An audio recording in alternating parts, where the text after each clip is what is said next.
inicial tenir una zona de baixes emissions que entrarà en vigor l'1 de gener del 2020, on 50.000 cotxes sense etiqueta ja no circularan. Proposem una T més que sigui de 40 euros i una T jove que sigui de 30 euros al mes, que en aquest mandat hem passat de dependre el 76% de la banca tradicional, això vol dir dependre de la banca fòssil, hem passat d'un 76% a un 43%. El litoral de 158, el govern ja ho ha expressat, són infraestructures que no poden esperar més, que s'han d'avaluar els impactes que tenen.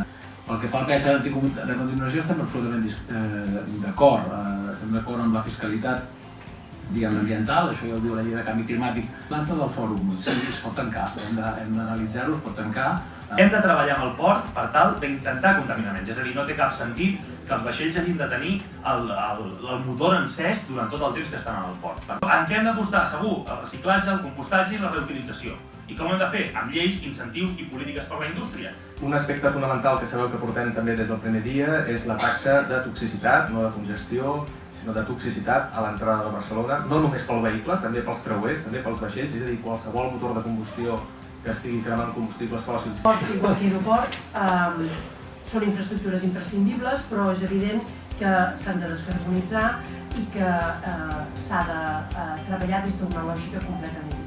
Des del PSC no som partidaris d'instal·lar un peatge accés a la ciutat ara immediat, fins i tot amb la lògica de que els fons podrien revertir amb un potenciament del transport públic. Estem en contra de qualsevol nova ampliació d'infraestructures viàries fòssils des de les terminals de creuers i, evidentment, de la futura i previsible ampliació de l'aeroport del Prat. Reducció de tarifes del transport públic i, pacificació de les carrers a partir de l'eliminació de carrils, cotxe i sobretot de vies ràpides i convertir aquests carrils de les vies ràpides en carrils blau. Qualsevol proposta de fiscalitat ambiental és, en principi, temporal, transitòria i, en segon lloc, fiscalment justa i progressiva. Estem a favor d'ampliació d'algunes d'aquestes infraestructures, com podrien ser la ronda litoral. Entenem que són necessàries i a vegades són necessàries per complir amb una qüestió que creiem que és molt important, perquè si no s'ampliessin, si no s'acometessin aquestes infraestructures, el que tindríem encara seria una congestió més important a l'entrada de Barcelona. Nosaltres estem totalment en contra del peatge de congestió.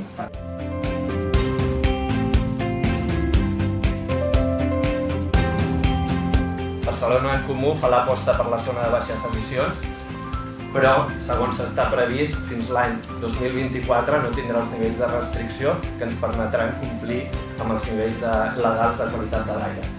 Hem d'esperar 5 anys perquè això succeeixi. El Ayuntamiento colabora con bancos en diferentes tipos de servicios y puede pedirle a estos bancos cláusulas muy claras para la exclusión de los combustibles fósiles.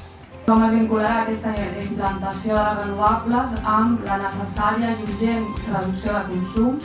En el decrecimiento turístico, tanto el número de aviones como el número de creuers. Se contamina. ¿Qué medidas concretas van a tomar ustedes para reducir la cantidad de envases que generan los grandes comercializadores de envases y las grandes superficies? Jo soc estudiant, no? El nostre futur està, és a dir, en les vostres mans. Els 4 propers anys seran crucials, llavors, si tots vosaltres o quasi tots esteu d'acord amb moltes d'aquestes mesures, doncs posar-vos d'acord i fer que les mesures siguin reals.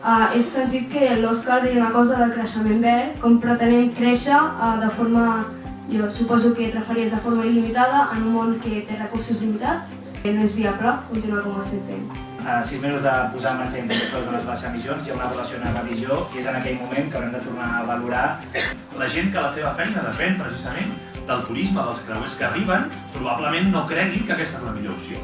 No pot ser que tinguem una planta cremant residus que emet més de 200.000 tones l'any de CO2 sense un pla de tancament. Con el tema de la vaca ética y la contratación, pero que desde el punto de vista con el entendido de que esta contratación no afecte a la competitividad. I per acabar, els creuers i el suposat benefici que generen aquests creuers. Sous de misèria de 600 euros per jornades de 50-60 hores sense cap dia de festa a la setmana. Aquest és el model dels creuers a Barcelona i arreu del món.